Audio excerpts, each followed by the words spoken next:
Assalamualaikum warahmatullahi wabarakatuh. Selamat sore sahabat PD sekalian di seluruh dunia. Kali ini saya akan bercerita tentang pengalaman saya bersinggungan dengan makhluk halus. Bersinggungan, bukan ketemu, karena saya tidak bisa melihat. Ya, kita mulai aja kisahnya.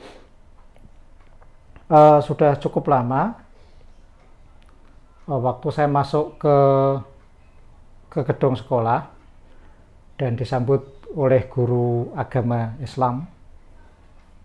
Beliau bilang, lah ini Pak Sidun, itu sudah ditunggu. Ditunggu apa? Itu di ruang komputer. Saya kira urusan apa, kan saya waktu itu juga ngajar komputer. Sebelum saya ke sana, saya sempat tanya, sebenarnya ada apa toh? Itu ada orang kesurupan.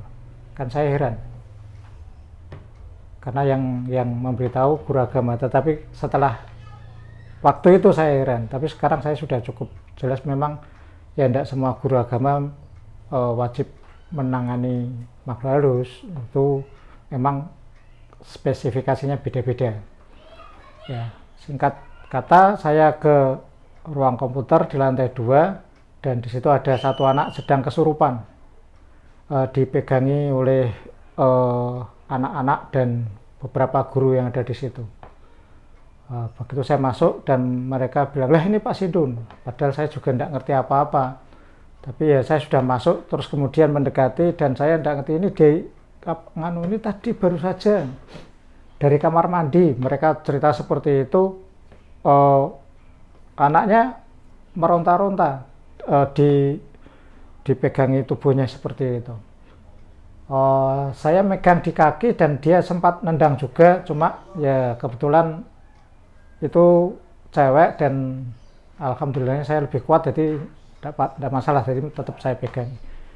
Itu sampai beberapa lama, mungkin 10-20 menit dan tidak ada hasil. Dan saya kebingungan, ya katanya dipegang sendi jempol kaki, sendi tangan itu, ya itu, tapi tidak ada hasilnya semua. Anaknya tetap dalam keadaan tidak sadar, merepotkan itu, sehingga kemudian akhirnya saya meminta dibawa ke ruang UKS saja, di bawah, karena di situ kan sedang ada pelajaran komputer. Jadi akhirnya itu dibawa ke bawah. Itu jam ketiga kalau tidak salah, jadi sebelum istirahat. Akhirnya digotong, dibawa ke ruang UKS, ditaruh di tempat tidur, terus anak-anak pulang kembali, masuk ke ruang kelas melanjutkan pelajaran. Saya termenung di situ dan memikirkan ini bagaimana. Pada saat saya memikirkan bagaimana itu, si anak tadi menengok ke saya dan kemudian bersuara pelan, minta dipulangkan, mendesah gitu. Saya terus jantungnya berdebar waktu itu. Wah, ini serius, ini minta dipulangkan. Saya waktu itu jawabannya ya pura-pura tidak jelas apa. Dia masih mendesah, pulang, minta pulang. Pulangnya kemana? Terus dia nunjuk ke atas, dan kebetulan ruang UKS itu ada di bawah kamar mandi atas, lantai 2 itu ada di situ di atas. Terus saya berpikir, tadi kan diceritakan habis dari kamar mandi, kamar mandi, dia ngangguk, si anak tadi ngangguk, atau makhluknya mungkin karena sedang dikuasai makhluknya, dia ngangguk. Dan saya berpikir, tidak mau pulang sendiri. Dia merengut, cemberut, terus memalingkan wajah. Saya diam aja sambil mikir-mikir ini diapain gitu. Nengok lagi dan minta pulang lagi. Saya bingung dan jengkel. Wah, ngapa masa saya suruh ngantar ngantar pulang. Dan saya merasa itu enggak benar, makanya saya terus jengkel. Loh, kalau mau pulang ya pulang sendiri, tadi kan jalannya jalan sendiri, maka ya harusnya bisa pulang sendiri. Masa makhluk halus melayang sebentar enggak bisa, itu makhluk apaan itu. Pulang-pulang sendiri, enggak bisa nyuruh orang. Enggak mau pulang sendiri, masa enggak bisa, udah gede kok. Saya merasa seperti itu, dan sekali lagi anaknya cemberut dan memalingkan wajah. Saya makin merasa panas, jengkel, amarahnya mulai naik. Apa ini kok saya mau dikerjain gitu. Anaknya nengok lagi, kemarahan saya meluap, dan saya mau yang waktu itu tidak jelas mau apa, tapi amarahnya meluap, terasa banget sampai ke wajah, sampai ke mata saya sampai membelalak gitu. Dan si anak tadi begitu melihat saya marah dan mungkin dikiranya mau memukul dia, terus lemes.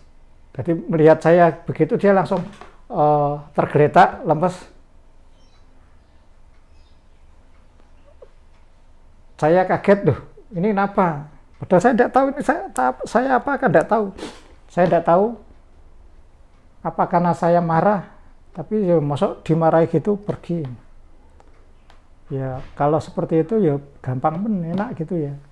Cukup mendelik saja marah-marah. Tapi beberapa orang katanya gitu, ada yang dimarahi sudah pergi. Tapi yang jelas saya tidak tahu, karena saya juga tidak bertanya, tidak mencari makhluknya. Kamu kok pergi kenapa?